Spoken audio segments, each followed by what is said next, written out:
हरे कृष्णा। आज की इस वीडियो में हम आपको सुनाएंगे ज्येष्ठ मास की पूर्णिमा यानी ज्येष्ठ पूर्णिमा की कथा। इसे ज्येष्ठ पूर्णिमा के दिन सुनने से इससे व्यक्ति को पापों से छुटकारा मिलता है, साथ ही सुख समृद्धि में वृद्धि होती है। माँ लक्ष्मी की कृपा से धन लाभ के योग बनते हैं। हर साल भक्त और वैष्णव ज्येष्ठ पूर्णिमा को अधिक उत्साह के साथ मनाते हैं, क्योंकि ज्येष्ठ पूर्णिमा के दिन ही भगवान जगन्नाथ और बलदेव जी और माता सुभद्रा ने पृथ्वी पर अवतार लिया था। इसीलिए इस दिन को जगन्नाथ भगवान के जन्म दिवस के रूप में भी मनाया जाता है।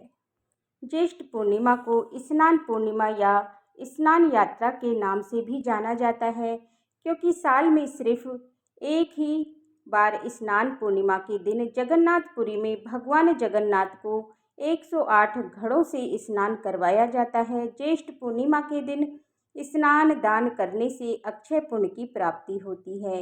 इस दिन श्री सत्यनारायण भगवान की कथा का आयोजन करने से घर में सुख समृद्धि और शांति का वास होता है। साथ ही व्रत करके चंद्रमा की पूजा करने से कुंडली का चंद्र दोष मिटता है। इस दिन गंगा यमुना आदि पवित्र नदियों में स्नान और दान करने का विशेष महत्व है। पूर्णिमा की तिथि पर श्री हरि के संग माँ लक्ष्मी की पूजा अर्चना करने का विशेष विधान है।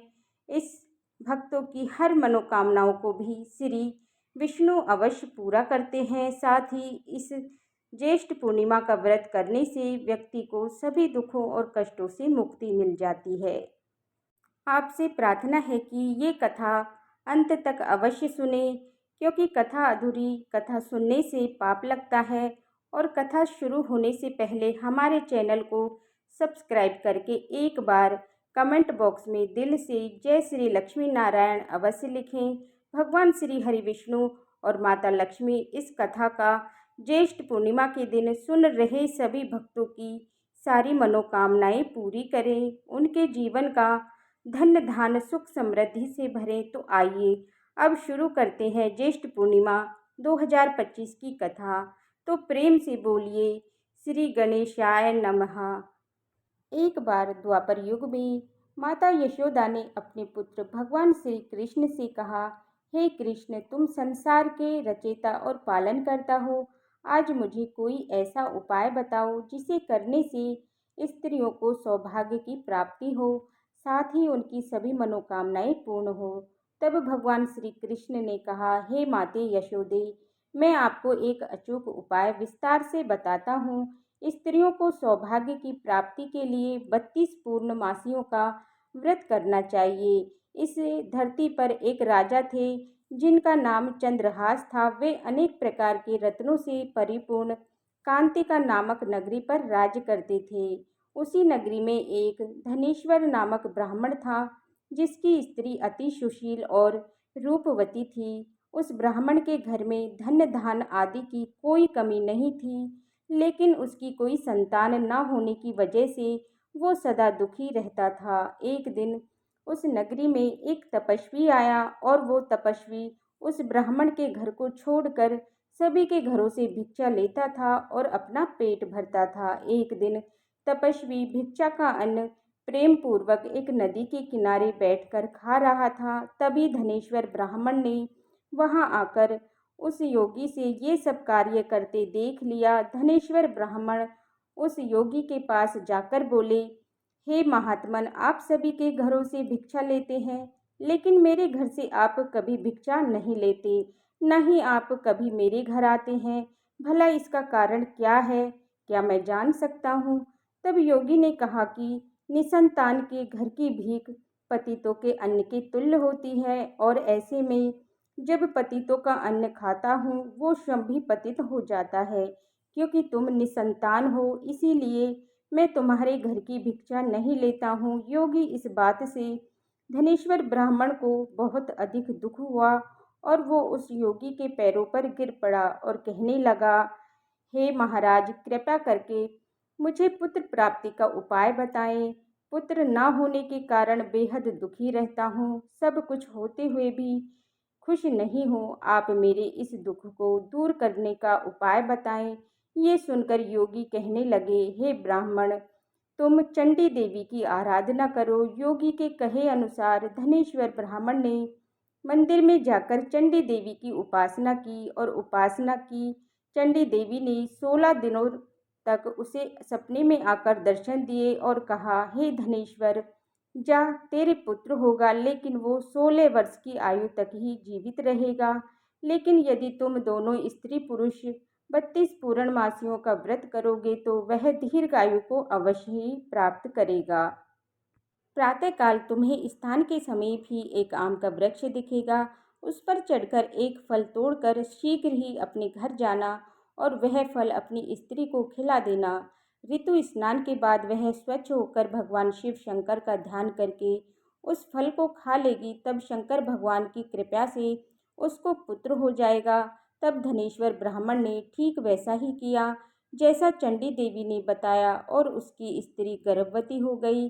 देवी माँ की कृपा से उन्हें एक अत्यंत सुंदर पुत्र प्राप्त हुआ, जिसका नाम उन्होंने देवीदास रखा। दुर्गा जी की आज्ञा अनुसार धनेश्वर ब्राह्मण की पत्नी यानी देवीदास की माता ने 32 पूर्णमासियों का व्रत करना प्रारंभ कर दिया।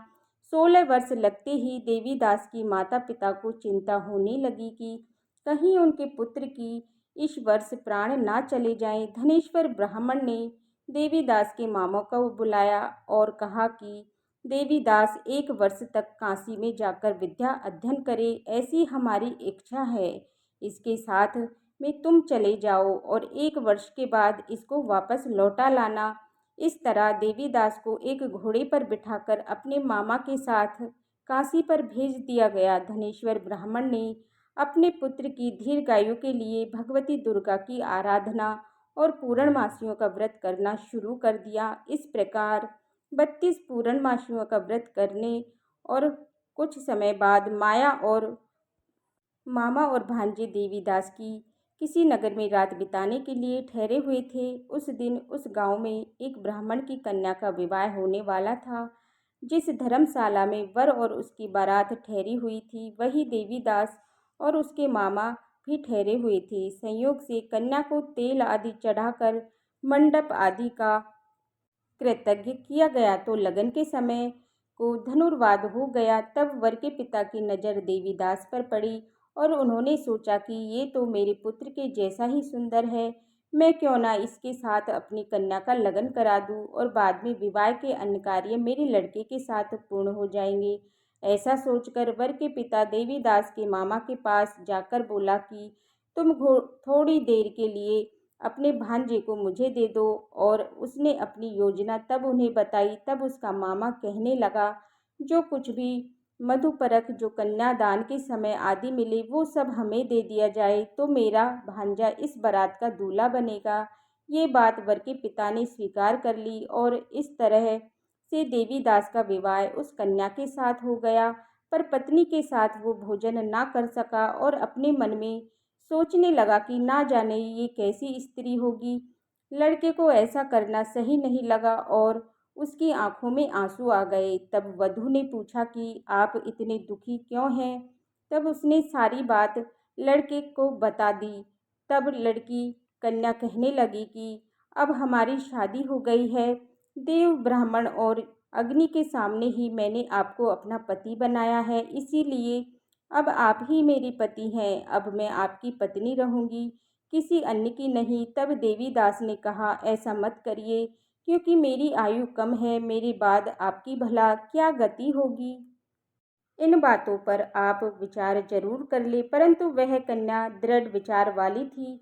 वो बोली, जो गति आपकी होगी वही गति मेरी होगी। इसके बाद देवीदास और उसकी पत्नी दोनों ने भोजन किया और रात्रि में सोते रहे। प्रातःकाल देवीदास ने अपनी पत्नी को एक अंगूठी दी और एक रुमाल दिया और बोला, हे प्रिय, इसे लो और इसे संकेत समझकर सिरचित हो जाओ। यदि मैं जीवित रहा तो अवश्य वापस आऊँगा, वरना समझ लेना कि मेरा अंत हो गया है। प्रातःकाल जब शादी के बाद पूरा कार्य होने के बाद जब बाराती मंडप में आए तो कन्या ने अपने पिता से कहा कि मेरा पति नहीं है और पूरी बात अपने पिता को बतलाई और बारात वापस चली गई। इस प्रकार देवीदास काशी चला गया और कुछ समय बाद काल में प्रेरित होकर एक सर्प रात्रि के समय देवीदास को डसने के लिए वहां पर आया, परंतु देवीदास के माता पिता ने पूर्णवासियों का व्रत किया हुआ था, तो उस व्रत के प्रभाव से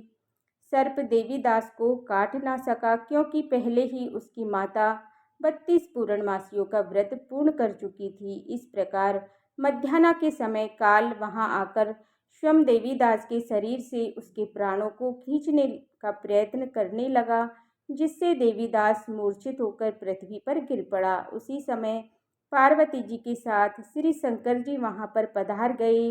देवीदास को मूर्छित दशा में देखकर पार्वती जी ने भगवान शिव शंकर से कहा, ये वही बालक है जिसकी माता ने 32 पूर्णमासियों के व्रत किए थे। इसके प्रभाव से इसके जीवन का अंत दोष कट चुका है। माता भवानी के कहने पर भगवान शिव शंकर ने देवीदास को प्राणों का दान दे दिया। उधर देवीदास की स्त्री अपने नगर में अपने पति की प्रतीक्षा कर रही थी। जब 16वां वर्ष व्यतीत हो गया, तब देवीदास भी अपने मामा के साथ काशी से चल दिया और वो कुछ दिन बाद अपनी पत्नी के घर पहुंच गया। लड़की के पिता ने खूब सारा धन देकर अपनी पुत्री को देवीदास के साथ विदा कर दिया। कथा की समाप्ति करने के बाद श्री कृष्ण माता यशोदा को बताते हैं कि धनेश्वर और उसकी पत्नी की तरह जो भी 32 पूर्णमासियों का व्रत रखती हैं, वो सदा सौभाग्यवती और पुत्रवती रहती हैं। ऐसी और व्रत कथाएं सुनने के लिए हमारे चैनल को सब्सक्राइब करें और वीडियो को लाइक करें और बेल आइकन बटन को प्रेस करें, जिससे आने वाली वीडियो का नोटिफिकेशन आप सभी को समय पर मिलता रहे। हरे कृष्णा।